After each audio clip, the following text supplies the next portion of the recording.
Everything you need to know to visit Tokyo, one of my favorite cities in the world. In this video, I'm gonna tell you how to get in, how to get around, what to see, what to do, what to eat, and even where to get money, the best times of year to go. Every frequently asked question you've got about this city, I've packed in this one guide. And by the way, I've made a few versions of this over the years, and some information is timeless. The things that didn't change, I didn't re-record those clips, and so if I look instantly younger in some clips, that is why. All right, let's go. And the first thing to know is just some information about Tokyo.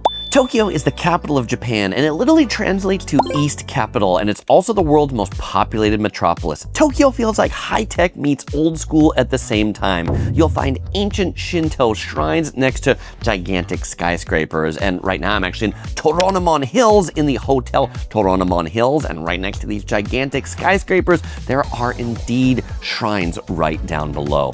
It feels something like out of a science fiction movie, particularly if you're in the neighborhoods like Shibuya with the huge light up signs. In addition to these skyscrapers, you'll find robots, sumo wrestling, and the world's busiest train stations, all in this one city, a truly amazing place. The population of Tokyo is 14 million, more than 11% of Japan's population live in Tokyo. The greater Tokyo area has a population of 35 million, and about 14 million people visit Tokyo annually. Now, while certain areas of Tokyo can certainly feel really crowded and maybe even overcrowded, there's certainly a whole thing going online about, is Tokyo too overcrowded, Japan's overcrowding problem? Let me tell you, the biggest popular sites, they are crowded because they're really popular. But what I love about coming to Tokyo, there's a lot of green space, there's a lot of parks, there's a lot of places that you can get away from the hustle and bustle. I'm gonna share some of those with you when we get to the things to do section. And the second thing to know is some information to help you get oriented to Tokyo. And by the way, every scene in this video I'm gonna be doing in a different part of Tokyo, so you get to see it as we go. This is the Edo Tokyo Open Air Architectural Museum that I'll talk more about when we get in the things to know section. Tokyo is one of Japan's 47 prefectures and is composed of 23 wards, 26 cities, 5 towns, and 8 villages. It's technically not a city, but a metropolitan prefecture. When most people think of visiting Tokyo, they're thinking of visiting those 23 wards. Central Tokyo, imperial and upscale, this zone is centered around the Imperial Palace, Tokyo Station, Marunouchi, Roppongi, and Ginza. It serves as the nation's business and financial core, home to the Imperial Palace, high-end department stores, luxury boutiques, embassies, and a high concentration of fine dining establishments. The vibe here is sophisticated, orderly, and prestigious. The business core of the city, with a daytime population more than 7 times higher than their nighttime population. Near Ginza is also Tokyo's best neighborhood for seafood, Tsukiji, which was home to Tokyo's central seafood market that has now moved out to Toyosu, one of the many artificial islands that has been built in Tokyo Bay, which is also home to the newer Tokyo attractions like Team Lab Planets. Odaiba nearby is also another fun artificial island with fun attractions, and yes, it's even got a replica of the Statue of Liberty. Now moving on, Western Tokyo is home to some of the modern hubs, particularly Shinjuku, Shibuya, and Harajuku. This represents the modern dynamic face of Tokyo, characterized by towering skyscrapers, vibrant nightlife, massive electronic billboards, and the epicenter of youth, fashion, and culture. This is the Tokyo of popular imagination, full of energy and constant change. Heading over to northeastern Tokyo, this is the traditional heart of the city. This includes neighborhoods like Asakusa, Ueno, and is often referred to as the Low City, the historical downtown of Old Edo. Here, the atmosphere is markedly different, defined by ancient temples, sprawling parks, traditional markets, and major national museums. A visit to this side of the city offers a connection to Tokyo's rich history. You'll find Tokyo Disney Resort further off to the east in Chiba Prefecture, but only a 15-minute train ride from Tokyo Station. We'll talk more about Tokyo Disney when we get to the things to do section of this video. Now, most visitors will find it helpful to think of these major areas on a circle. Why a circle? Well, because Tokyo's most famous train line, the Yamanote Loop Line, does essentially that. It runs in a big circle connecting these districts. Train and subway transportation is such a part of the Tokyo fabric that most people refer to neighborhoods that usually coincide with the name of a train station. Now, if you like to get yourself oriented by going up high, there are 4 great places to do that and look down on the city below. The first is the Tokyo Skytree. It's the tallest tower in the world and the 3rd tallest structure in all of the world. Great views of Tokyo from up there. It is indoors, good for all weather. My favorite is Shibuya Sky. It's an open-air observatory above the Shibuya Scramble Crossing. It's Tokyo's most famous intersection where thousands of people cross every few minutes, but I like this one the best because you can go outside on the rooftop. In Shinjuku, you can go up to a free observatory on the Tokyo Metropolitan Government offices. And finally, there's a replica of the Eiffel Tower known as the Tokyo Tower, but I consider that one to be more of a tourist trap. The third thing to know is about getting into Tokyo, and there are two major airports to get into Tokyo, and they are not created equally. By the way, I'm shooting this scene right now at Shibuya Scramble Crossing. This is the busiest pedestrian intersection, as far as I know, in the world. Thousands of people cross every few minutes, and so if you hear some whistles in the background, those are police telling people to get out of the intersection because the cars are gonna come by. All right, so these two different airports. Haneda is definitely my favorite option for coming into Tokyo because it's overwhelmingly the closer airport, particularly if you're staying in the southern part of Tokyo. You can get a taxi ride from Haneda to the center of the city that takes about 30 minutes and costs about $50 US. Now, Haneda used to be primarily a domestic airport for just going around Japan, but in recent years, they've been expanding a lot of international flights there, and so they actually have a lot of flights from LAX into Haneda, San Francisco into Haneda, and so when I fly into Tokyo, I like to fly into Haneda. The exception on this trip, we actually flew into Narita, that we're gonna talk about in just a moment, and we flew out of Haneda. Why? Well, because we were going to the north of Japan, and so Narita, being north, is a bit more convenient if you're heading to points north. So Narita is the big international airport in Tokyo. It's actually outside of Tokyo. It's 70 to 75 kilometers east of Tokyo in the neighboring Chiba prefecture. If you're gonna get a taxi from Narita into Tokyo Center, it's gonna cost you a fortune, like $150 to $200. So most people take the Narita Express or the Keisei Skyliner. Travel times range from 40 to 90 minutes on those, depending upon where you're going, but that's definitely the best way to get in the city, or to take the Friendly Airport Limousine bus. They're these big orange buses that serve a bunch of hotels in the city center. A really handy thing to do at the airports is to ship your luggage if you've got a lot of luggage, and particularly if you've got a long stay. These counters, the Yamamoto Transport and JAL ABC, they both do luggage deliveries to hotels, and what we did is we delivered one suitcase here that we want 6 days from now to a hotel in Tokyo because we're going to be going up to Sendai. What was the price for one suitcase? 2,750 yen, about $20 that they hold for 6 days and deliver. Pretty good. Yes. Some other things you might want to do while you're at the airport, pick up some money. There's plenty of ATMs about. We'll talk more about which are the best ones to use when we talk about money in the money section. You might also want to pick up a pocket Wi-Fi. I tend to use eSIMs when I come to Japan. They're a great way to come in. I've been using Sim Local. If you want to use the same eSIM that I use, I'll put a link in the description to that and a coupon code to get 10% off. Some other things you might want to do at the airport, you might want to pick up a pocket Wi-Fi. If you're not using an eSIM or a traditional SIM card or global roaming, you might want to pick up one of these wireless routers that your whole party can use. It's best to reserve them online, and then you'll find the pickup counters at the airport. Also, if you're renting a car, pretty easy to pick them up at the airport. They're generally not in the terminal. You generally have to take a shuttle to them. My favorite rental car company, if you're doing that, is Toyota Rent-A-Car. And if you want to know more information about actually driving in Japan, I have a whole video on that subject. You can check the link to it in the description below. If you've got kiddos with you in the airport and you didn't bring your stroller, take a look for airport strollers here at Haneda Airport. They've got this cool airport stroller that the Curious Princess left. She's 5 years old, and so this is probably her last year that she's gonna be able to fit into this thing. Tokyo also has a lot of cruises that arrive here. If you're arriving by cruise, then you'll be arriving into the cruise ship terminal into Odaiba. And the fourth thing to know is about getting around Tokyo. And the best way to get around Tokyo is definitely by the trains and the subway, and so we're gonna talk about that first. Yeah, looking at the maps for the Tokyo trains can be quite intimidating. There's 62 electric train lines and more than 900 stations, but it doesn't have to be. If you're a tourist and you're here for the first time, think of the city on the JR Yamanote Loop line. It's a circular line that goes around Tokyo. You can ride that most anywhere that you need to go as a tourist, and it makes it easy because you're just going one line around. Well, hey, here's our stop, so I'm gonna continue in a little bit. Some other options for getting around. There's lots of buses that run around Tokyo. I don't really recommend them for first-time tourists just because they're a little confusing and it adds a bit more complexity. Taxis, you can take taxis. The taxis in Tokyo are probably some of the nicest you'll take anywhere in the world.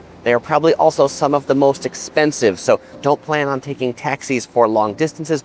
Uber now operates in Tokyo, but you will find Uber to be just as expensive or perhaps even more expensive than taxis. Oh, and to get a taxi, we used the Taxi Go Japan app. It's like the official taxi app of Japan. Taxi showed up in 2 minutes. an amazing, wonderful ride, as always, in Japan in the taxi. Google Maps is a great map to help you navigate destinations in the subway. If you're buying Shinkansen tickets, you can now buy them from your smartphone on this app called SmartX. So if you buy tickets online, you can pick them up at one of these reserved seat vending machines. You will get a thing that has a QR code on it that you can pick up at the machine. You find this machine, you scan the QR code, and then it says, go ahead and issue your tickets. And then they print out right down there. No, there's a few tickets for the Shinkansen, so make sure you pick up the whole stack of them that come out. So one of the new things about getting around Tokyo, updated for this guide in this edition, is that many trains and subways are actually taking tap-in credit cards to get in addition to just Suica or IC cards. Now, not every train line is doing it, and not every week at every train. In particular, the JR trains still are really sticking on to Suica and the IC cards that they have. But a lot of the private lines, if you go through the ticket gates and you see one that has kind of like these logos on it, then you don't need a Suica card. You can actually just tap in with your Visa or MasterCard or your Apple Pay or your Google Wallet to ride. Tap in, and then of course make sure you tap out so you're charged the correct fare. But whatever you do, don't even think about driving in Tokyo.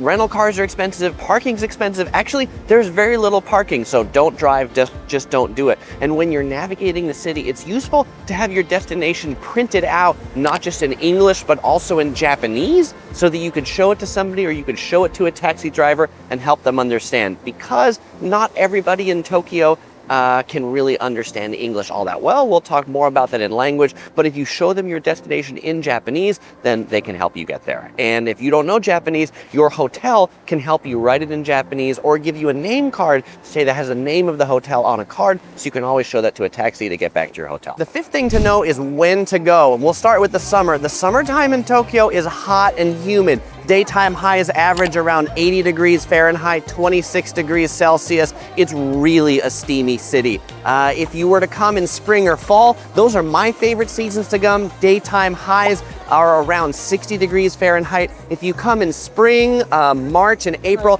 that's when the cherry blossoms are blooming. That's probably considered to be the most beautiful season in Tokyo, though it's also the most expensive season because everybody else wants to come here for the cherry blossoms. If you come here during the fall, you can see the leaves change color. If you come in the winter, it's cold. Daytime highs will be around 40 degrees Fahrenheit. It does not snow very much in Tokyo. It might get a light dusting once a year, but the snow doesn't really accumulate all that much, but it can be quite windy. So the 40 degrees Fahrenheit can actually seem a lot colder than you might think because it gets this really cold wind off the bay. The other thing to know related to rain, it can rain a lot in Tokyo, and as the temperature goes up, so does the rain. So summer's gonna be hot, but it's gonna have the most rain. Winter's gonna be the coldest. It'll have the least amount of rain, which might actually be better for touristing around. Winter has the cheapest hotel rates, but the one exception to this is that October is typhoon season. So if you do come in fall around October, really do bring an umbrella and be prepared. Actually bring an umbrella all year round.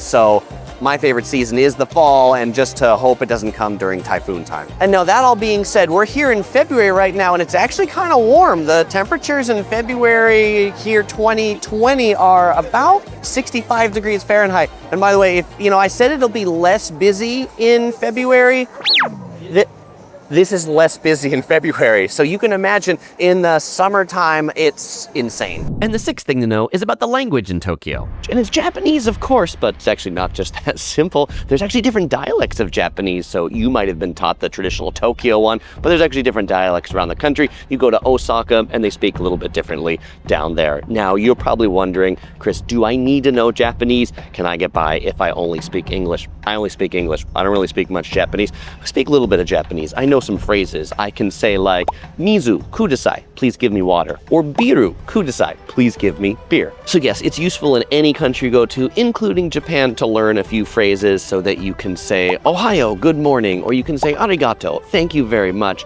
But you definitely do not have to be fluent in Japanese to come to Japan. In the big cities, you will find most of the young people speak English.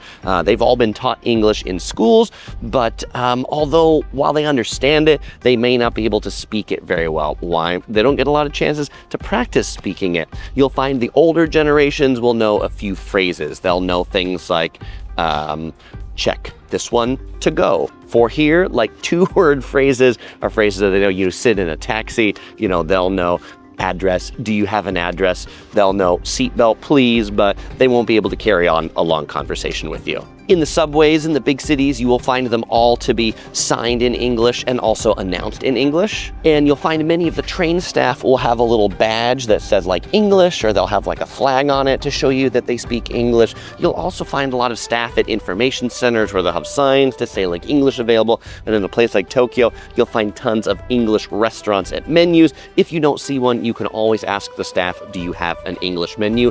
And worst comes to worst, if you're in a restaurant and you can't speak Japanese and they don't have an English menu, just use the point and order method. They have all that plastic food that's out in front. You can take a picture of it out in front and then bring it into the restaurant and say, this one, or at the menu, if the menu has pictures, same thing, you can just say this one and this one. I do that quite a bit.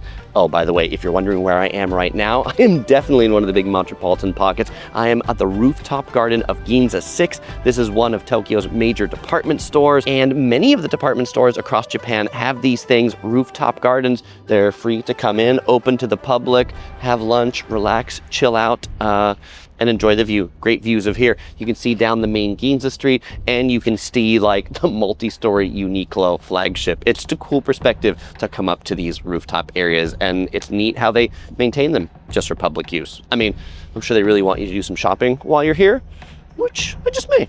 Let me go see what Ginza 6 has to offer. Oh, and one more thing that's like kind of funny about Japanese that you should know when you come here is they definitely use a lot of loan words from English. They take the English word and they just like modify it ever so slightly. So for example, if you were ordering a hamburger in Japan, hamburger.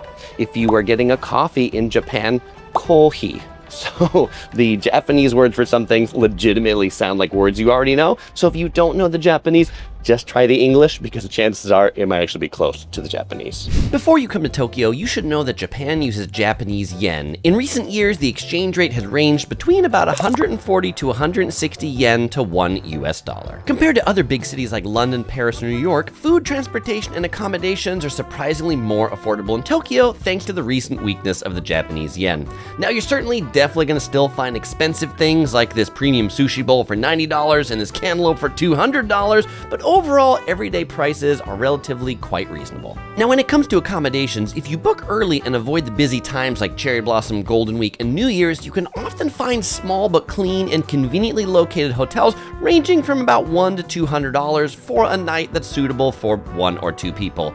If you've got a family of 3 or 4, add another $50 to $100 at night so that you can get into a bigger room. Now, remember to book early to get the best prices, and if you do need bigger family rooms because the cheapest rooms are quite small, you'll want to book those early too, because there's a lot less of the bigger rooms. Now, while Tokyo is definitely having more and more businesses that are using credit cards or accepting credit cards, what many don't do is accept tap credit cards or accept Apple Pay and Google Pay. Many terminals, you will see signs that say no tap, no Google Pay, no Apple Pay. So make sure to bring your physical credit cards with you when you come. And yes, I guess much of the world after COVID, there are also many places that have moved to digital payments only. So you will need cash and credit cards or debit cards, maybe one of the two, to be able to enjoy Tokyo the most. Definitely the best place to get yen in Japan is from a 7-Eleven ATM. It accepts most international cards. You'll find them at nearly every 7-Eleven. It has the best exchange rate, the lowest fees. You can see it takes 1% or something like that if you exchange 20,000 yen. So we'll go ahead and do that. This is out of my Charles Schwab account, which is an account that has no foreign transaction fees, which is why I use this. So if you're in the USA, Charles Schwab debit, best credit card or best debit card, best bank card. Now, this is something you'll see a lot in Japan. You'll see it on ATMs and you'll see it at point of sale terminals where they'll offer you this currency conversion fee where they'll convert it to your home currency with a 4% markup. You don't want that. You generally want to take it in the local currency. So if you see this on credit card readers, local currency, the 4% markup is always going to be more than what your bank or credit card company charges you. All right, we'll take card, we'll take the receipt, and now we are end up right there. A Suica card, the rechargeable IC card that you can use to ride trains and buses in Japan, can often be used at many other places like restaurants, convenience stores, and vending machines. Pro tip, if you have an iPhone, make sure to add a Suica card to your Apple Wallet before your trip. This way, you don't actually have to buy a physical one, you can add a digital one, and you can recharge it with your credit card on your iPhone and avoid the line in Tokyo counting cash in front of everyone who's about to miss the last bullet train home because of you. Now, if you're an Android user, tough luck! Suica is not supported on overseas Android phones unless you have a local Japanese model. So if you're an Android user, make sure to pick up the physical card. You can buy them at pretty much any major train station or at the airport. It is definitely well worth it. You don't want to be buying single tickets. Oh, and if you see at some maybe subway stations, they don't sell Suica, but they sell this thing called Passmo. It's also equivalent to the Suica card. Like all the IC cards that are used for transit in Japan are compatible with all the other ones. It's all the different names is a subject for a different video, but get yourself an IC card so that you can ride the train and subway without having to buy individual tickets. And thank me later.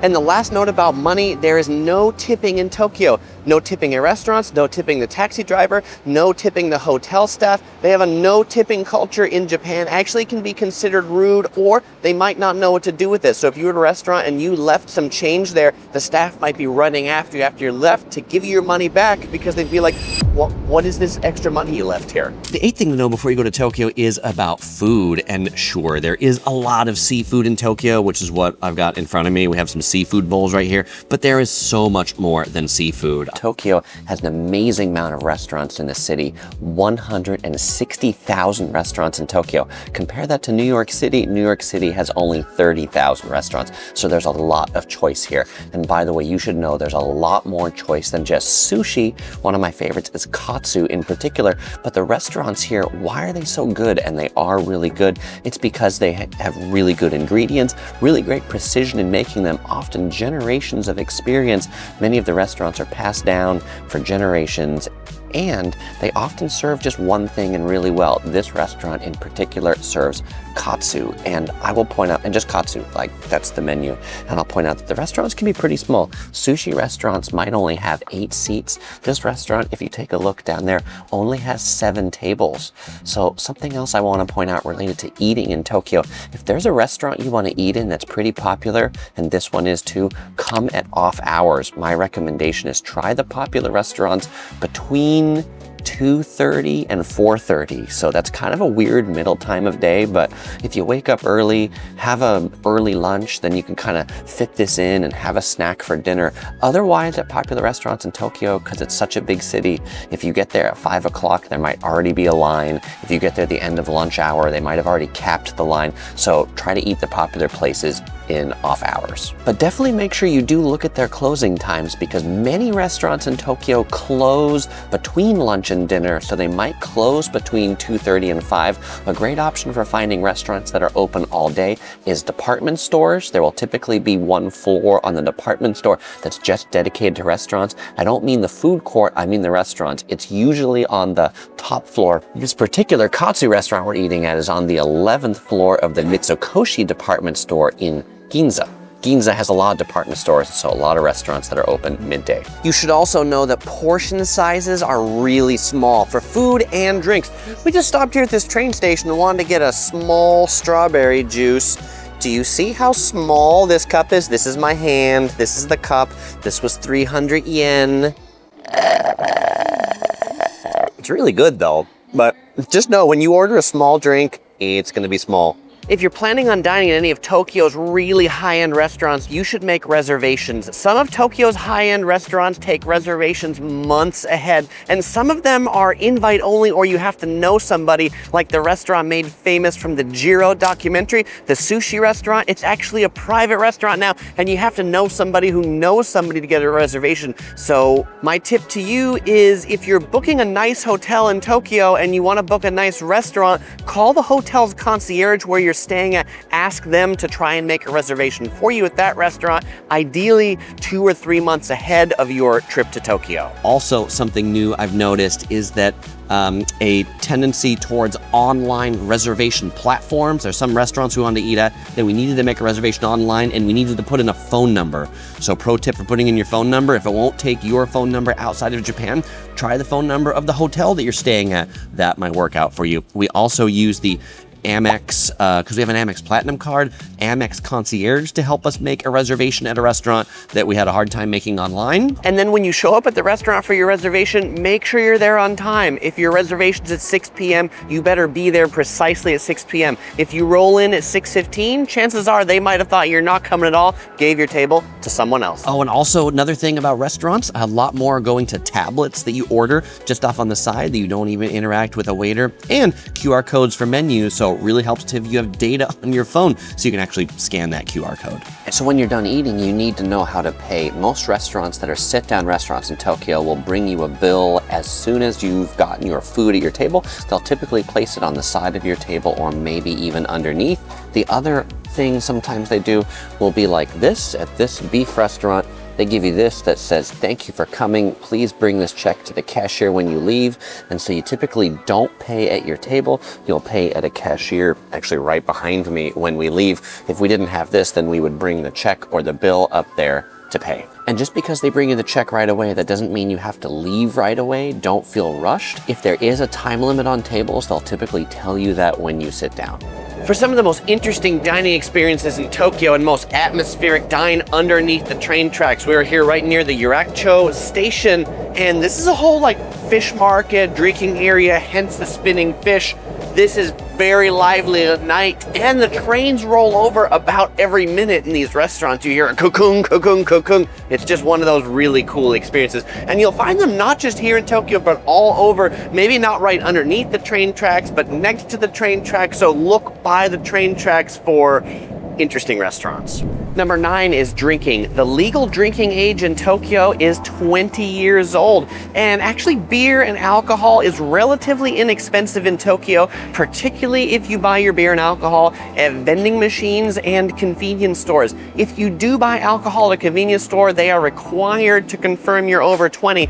The way they often do that is by having a little button on a touch screen that says, "Are you over 20?" and you push the button that says yes. If you're drinking at some of Tokyo's traditional izakayas, these drinking and food establishments, many times they have a time limit where you can only be there at a table for 60 or 90 minutes. And just be aware of any unlimited drink specials. When they have drink specials, it's usually just for a certain amount of time. So it might be 4,000 yen, all you can drink for 30 minutes. And then the next drink that you order at minute 31 might cost you 10,000 yen, you know, the equivalent of $100 for that drink at 31 minutes. So be aware of all you can drink. You should know about Japanese vending machines in Tokyo. They are amazing. I'm thirsty, let's get a drink, and I'm gonna show you how this works. So there's a selection of beverages in here. Prices are generally in digital numbers because they change, they're all in yen. And it'll take coins, it'll take 1,000 yen bills, which is about the equivalent of $10, and give you change back. But if you want to avoid having all this change in your pocket, you can actually pay with a Suica card that we talked about earlier. And so how this works is you take the Suica card and you tap it right here, and then you go ahead and pick what drink you want. We're gonna take that one and tap the Suica card again, and now it's deducted my amount, and I got my drink. So Suica card, great gateway to Japanese vending machines. You're gonna find a Japanese vending machine in Tokyo nearly every 50 feet that you walk around. There are almost more vending machines, I think, than there are people in Tokyo. Okay, that's not true. I think there's one vending machine per 25 people was the actual statistic. Japan has something like 5 or 6 million vending machines for 130 million people. That's a lot. And in addition to this, there's a lot of unique vending machines, and there's even like really high-tech vending machines. Take a look at this one. This one, you don't see the drinks on it, you actually see the drinks on a screen. And this vending machine, in addition to having cold drinks in blue, you'll see it also has hot drinks in red. So if you want a hot drink, then you can get that there. It says my IC card's not accepted because I haven't clicked it yet, but great place to get your drinks. You don't need to carry around tons of water from the hotel because you can get a drink pretty much anytime you want to walking around Tokyo. The 11th thing to know before you go to Tokyo is about where to stay. And the first thing you should know is Tokyo has a lot of different hotel rooms, a lot of different styles of hotels, over 100,000 hotel rooms, but it can get really busy. So I would encourage you to absolutely book your hotels early. Consider at least 3 months out if you're coming at popular seasons. She's okay. And 6 months out if you're coming at like cherry blossoms or a busy holiday time. Oh, by the way, for context, that note of about 100,000 hotel rooms, that's about the same number of hotel rooms as a city like Los Angeles, except a city like Tokyo is 10 times the size in population. The princess, she really likes hotels in Tokyo because there's so many unique hotels. Right now, we're staying at the Mimaru Ueno East Hotel. This is a Japanese style apartment hotel. What's the difference between a Japanese room and a Western room? Well, most hotels you're gonna find in Tokyo are actually Western style rooms, which means they look just like a Marriott or a Hyatt or a Hilton. But a Japanese style room, it's gonna have low beds, perhaps like we have in the back, tatami mats, and typically futons that you can lay out to make the beds. Now, this room is kind of a Japanese Western style room in that there are 2 beds that are just here all the time, though they're low beds. And in the closet over here, there are 2 futons that you can pull out, so up to 4 people can sleep in this room. And then being Japanese style, it has a separate sleeping area and living area. You set up the futons, you put the table right here. So right now we've got the futons away and the table here. If you really want the traditional Japanese experience, definitely consider booking a Japanese style room. For the best value, avoid the Western chains, Marriott, Hilton, Hyatt. They're really overpriced in Tokyo. You'll probably be paying twice the price compared to the typical Japanese counterparts for honestly similar type amenities. Yes, we do stay at the Marriotts, Hilton, and the Hyatts, and you'll find a lot of reviews on them, but we're often booking them on points when we come here. But do beware, Japanese hotel rooms are small. They're like the smallest hotel rooms I've stayed at in the world. In Tokyo, I mean, maybe they rival some of the rooms in Paris. And the closer you get to desirable neighborhoods, the smaller the hotel rooms get. The best hotels, the best locations are absolutely going to be closest to the train station. And if you're looking to save some money, consider some of the Japanese business chains. Toyoko Inn is an example. Now, to have a room size something similar to an American size room, when I'm booking rooms, I'll usually look for something that's 25 square meters or above. Realize that not all room types are created equal. Many Japanese hotels have tons of different room types, so maybe don't book the cheapest one if you actually want a little bit of space to spread out. When I say Japanese hotel rooms can be small, I mean like the smallest rooms, they won't even have places for you to open up your luggage in the room. Like we've stayed at some hotels that you need to open up your luggage on the bed because there's literally no space. What do you think about hotel rooms in Tokyo, Princess?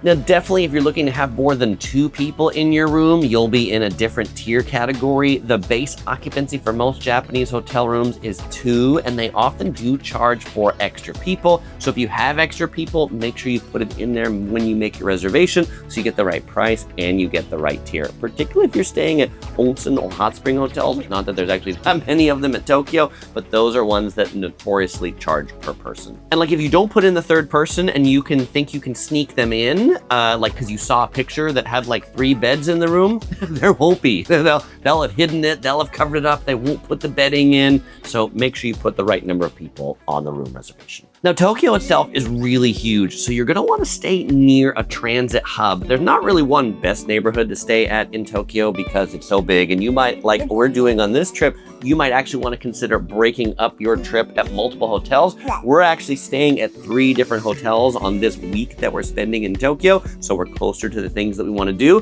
For example, we're going to Tokyo Disney, so we're gonna spend a night over at Tokyo Disney.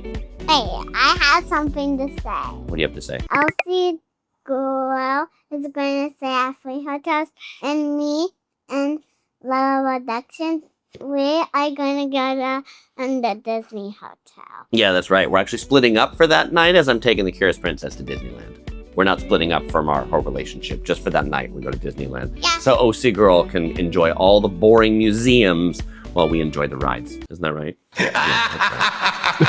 Now, some of my favorite neighborhoods to stay in that are really close to major train stations are Shinjuku, Tokyo Station, around Tokyo Skytree, or Asakusa, Shibuya, Ginza, Roppongi, or anywhere on the JR Yamanote line. Now, the hotels that are on the Yamanote line, you'll find they're probably more expensive, the ones that are on those neighborhoods that I just talked through. But if you're like one stop away from Shinjuku, probably be cheaper, but still reasonably convenient. Now, if you say, Chris, if you only had one hotel for me to recommend, what would it be? We really like the Hotel Century Southern Tower in Shinjuku. That was great when it was OC Girl and I. But now that we've got the Curious Princess and we need bigger rooms, we've had to get into a whole different category because most of their rooms are only an occupancy maximum of 2. Now, definitely don't expect to check in your hotel early in Tokyo, at least not without paying for it. They're very much sticklers for time. And so if a hotel advertises a check-in time of 3 p.m. and you get there at 2:58, they might very well be asking you to wait for 2 minutes before you can check in at 3 o'clock. If you are getting here really early in the morning and you want to make sure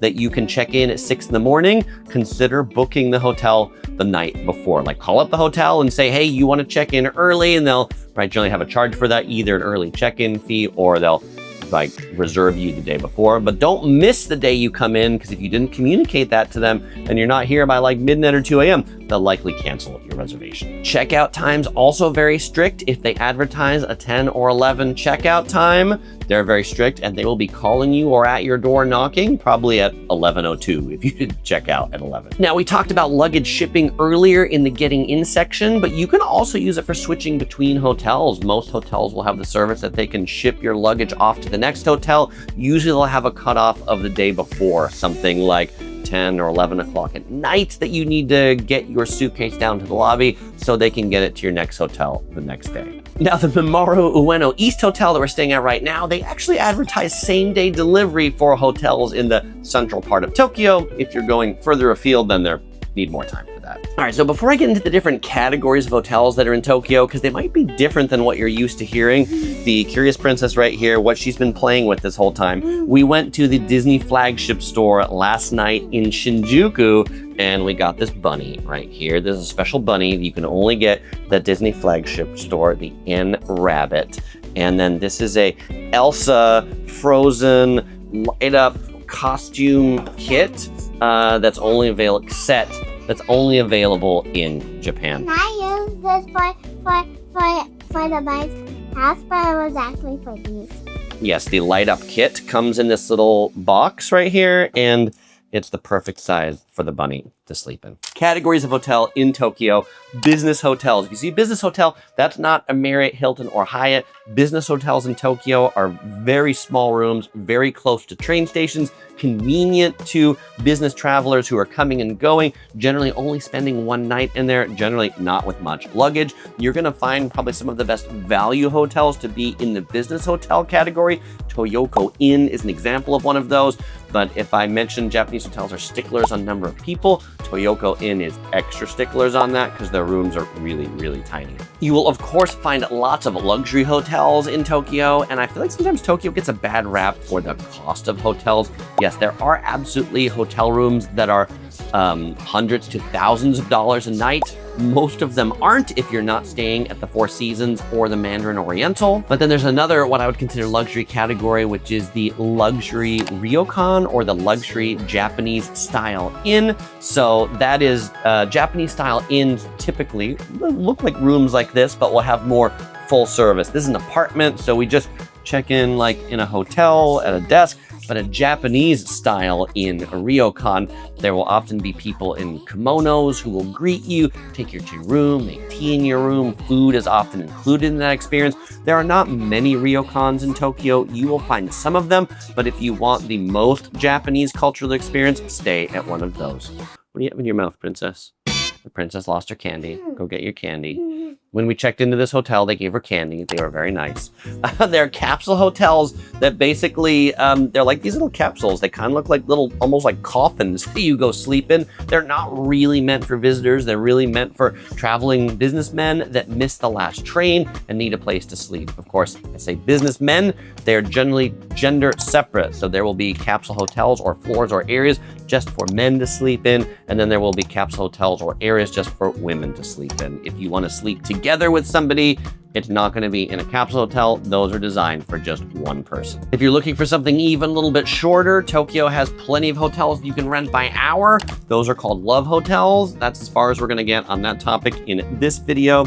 You will certainly find hostels, which are probably going to be cleaner and nicer than you'll find in many cities around the world. And finally, if you're looking for one of the most bargain places to stay, consider the manga cafes. These are like comic book cafes. And the way these places work is you pay a set fee to go in and read the manga and enjoy the space. But they recognize that many people might stay there for not just 20, 30 minutes or an hour. They might stay there for hours and actually sleep in the chairs overnight. Definitely make sure it's one that actually supports that before you book it, if that's what you're expecting to do. And definitely shop around when you're looking to book your hotel room, because in Tokyo, the hotels don't always advertise the lowest price on their own website. I've often found lowest prices booking through third-party booking websites. One of our favorites that we're using right now is called planin.com, and it's actually where we booked this hotel on. We got it for like 10% lower than they advertised directly on the Memaro website. So if you want to check that out, I'll put a link in the description or a QR code up here. You can check out Planin. To get the cheapest rates and see the discounts, you do need to sign up for an account. Sign up is free, and then you'll see some of those cool insider deals. Final note on hotels in Tokyo. If you are not a smoker, beware. Some hotels still have smoking rooms. Yes, that is absolutely true. So if you don't like the smell of smoke in your room, look, it's not many, but it is still some. Make sure you booked that non-smoking room. We are heading to Sendai next. And in Sendai, we're staying at a JR hotel near the train station. And one of the hotels we looked at was really popular because there's a Tanabata festival going on. One of them only had smoking rooms available. All the other non-smoking rooms were sold out, so we were definitely not doing that. Number 12 is shopping, and Tokyo has shopping for everybody. Cheap shopping, expensive shopping, but if you like upscale shopping, the heart of upscale shopping in Tokyo is the Ginza district. Right here, this street. On Sundays, they close it off to vehicular traffic. It's the best day to come here and do upscale shopping. But in Ginza, you're gonna find all the big Japanese department stores, all the luxury brands. Though bring your credit card, because you're gonna need it, because it's expensive to shop in Ginza. Another great shopping district is Harajuku. This one, you just take the JR Yamanote line to Harajuku station and head down Takashita Street. This street right here that has all of these people on it. This neighborhood was made famous in the US by Gwen Stefani from her song Harajuku Lovers, but this is the center of youth culture in Tokyo. So for the teens and early 20-somethings, lots of great stuff to buy here. And lots of great things to eat here as well. You'll find things in this neighborhood to be on the cheaper end of the price scale. Now, many people think that Tokyo is a 24-hour city, night and day, and while there are people around night and day, stores actually close really early. I'm in Shibuya right now and there's tons of people walking around, but as soon as 9 o'clock hit, pretty much all the stores in this area closed just like that. Many department stores close at 8. You'll find other stores closing at 6. So make sure to check the closing times before you go shopping so you don't miss when they close. And when they say they close at 9 or 8, they will close precisely at that time. Don't expect to buy something at 8:02 when the shop closed at 8. And the 13th thing to know is about getting mobile data and staying connected while you're in Tokyo. We've done a few different things in the past for getting mobile data in Japan, and I'll share all 3 options with you. First, just getting a standard SIM card. You can pick them up at a lot of stores when you get here.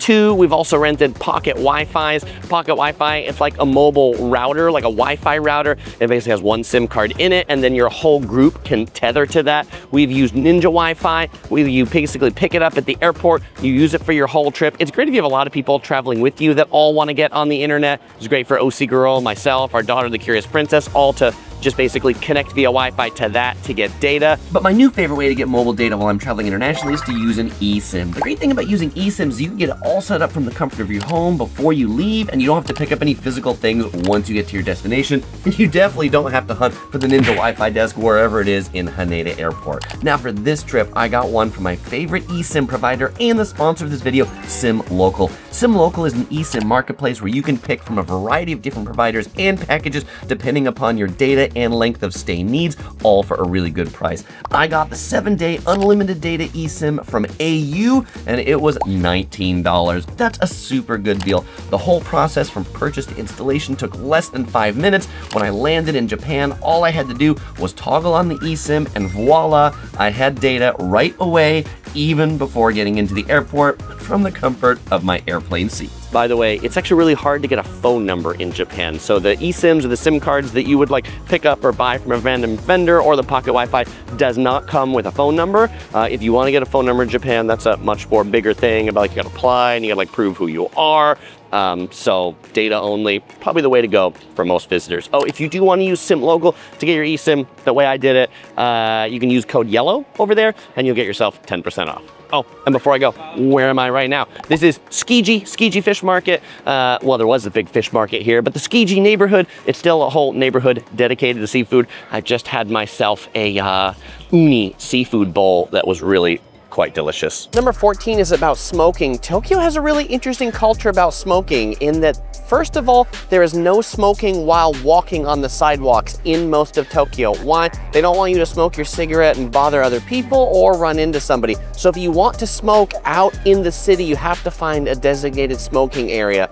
Also, if you're not a smoker, you should know many restaurants still have smoking sections, particularly izakayas. So if you don't like smoke, make sure to find a non-smoking restaurant because the non-smoking section doesn't really do all that much to keep the smoke away. Number 15, there's a serious lack of public trash cans in Tokyo. Where are you going to find trash cans? Not really out on the street or in public places. You will find them in convenience stores, you will find them in train stations, you'll find them in department stores. You often do not find trash cans in public bathrooms, in public parks, and in public places. So what are you supposed to do with your trash? Well, what most Japanese do is they'll carry a plastic bag with them and put the trash that they generate in the bag and then throw it away when they get back home or throw it away when they get back to your hotel. So that's the option, or to seek out one of those places that I mentioned. Another thing is if you're out and about, say you're eating something, you get a snack, to throw it away where you bought it from, because if it's a to-go thing and it doesn't look like there's a place to throw it, if you bring it back to the counter and just say,